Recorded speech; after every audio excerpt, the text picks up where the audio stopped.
ये next question rationalise. अब आप देख रहे हैं इसमें बहुत सारे टर्म्स आ रहे हैं नीचे।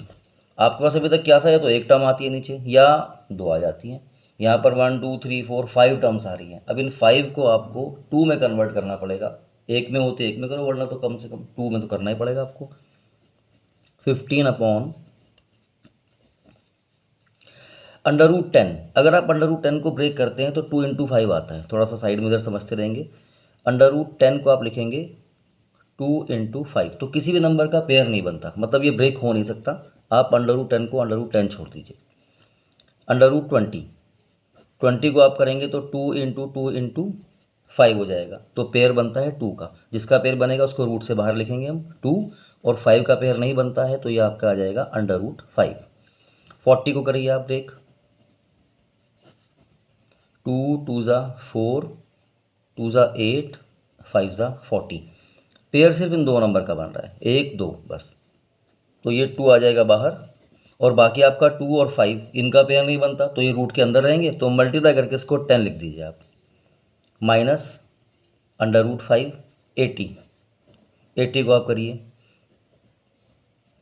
अभी आपने 40 को किया था तो इतना आया था, 80 को करेंगे तो एक और आपका 2 लास्ट में चला जाएगा। 42 ज़ा 80 बन गया। अब इस 2 का इस 2 के साथ पेयर बन गया 2, और एक 2 यहाँ, तो 2 2 ज़ा 4, 4√5 आ जाएगा। 4√5 ऐसे आएगा।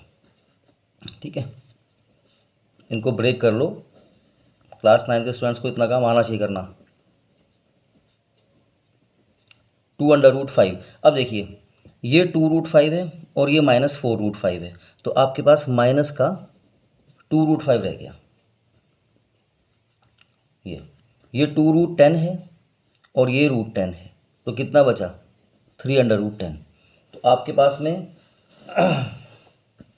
ठीक है, और एक आपके पास रह गया माइनस का √5। क्या हुआ फिर से देख लीजिए। 2 √10 और √10 इनको हमने प्लस किया तो 3 √10 आ गया। 2√5 माइनस 2√5 कितना आया, माइनस का 2√5 बना। अभी ये -2√5 यहाँ पर है, इसको हमने और लिख दिया। आगे और सिंप्लीफाई करो।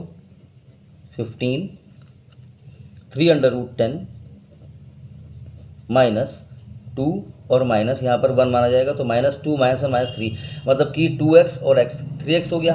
2√5 और √5 3√5 हो गया, लेकिन दोनों के साथ माइनस का साइन है, तो -3√5 ये हो गया। अब आप इसमें 15 3 कॉमन ले लीजिए। √10 माइनस √5, 3 से 15 को कट करेंगे तो 5 हो गया। आगे आएगा 5 upon √10 minus √5 multiply √10 plus √5 √10 plus √5। ये आपको पता है पहले से ही, ये तो कई बार कर रखा है आपने काम। तो आपने ऊपर से सॉल्व करते हुए क्वेश्चन में इसमें सिर्फ आप √10 और √5 पर आ गए हैं। ठीक है, एक बार फिर से देख लें पूरे क्वेश्चन में ऊपर से क्या हो रहा है। हमने पहले √10 को देखा, वो ब्रेक नहीं हो सकता, हमने छोड़ दिया। 20 को 4 × 5 के हिसाब से 2√5 लिखा। 40 को 2√10, √5 ब्रेक हो नहीं सकता। 80 को ब्रेक किया आपने तो 4√5। आप फैक्टराइज करके उसको फैक्टर्स काउंट करो, जिनका पेयर बनता है वो रूट से बाहर आ जाते हैं, इनका नहीं बनता वो रूट के अंदर रहते हैं। उसके बाद 2√10 और √10 को मिला के 3√10 आ गया था। 2√5 और -√5 4√5 को लिया हमने, तो -2√5 हो गया। -√5 एक और बचा था बाद में, ये हमने यहाँ लिख दिया। -2 और -1 मिला के -3√5 हो गया। तो 3 आपने कॉमन निकाल लिया। इसके बाद में 3 को कॉमन लेके हमने कट किया, तो 3 5 15, 5 और नीचे आपके पास रह गई है टर्म √10 और √5। इनको साइन चेंज कर देंगे आप, माइनस से प्लस कन्वर्ट कर लेंगे। अब आप रैशनलाइज कर रहे हैं इसको। अब 2 टर्म्स और आ गए, 2 से कम आप कर नहीं सकते इसमें, तो होगा नहीं 2 से कम में कन्वर्ट। ये 5 ब्रैकेट हो जाएगा √10 √5, √10 स्क्वायर माइनस √5 स्क्वायर, यहाँ तक आ गया।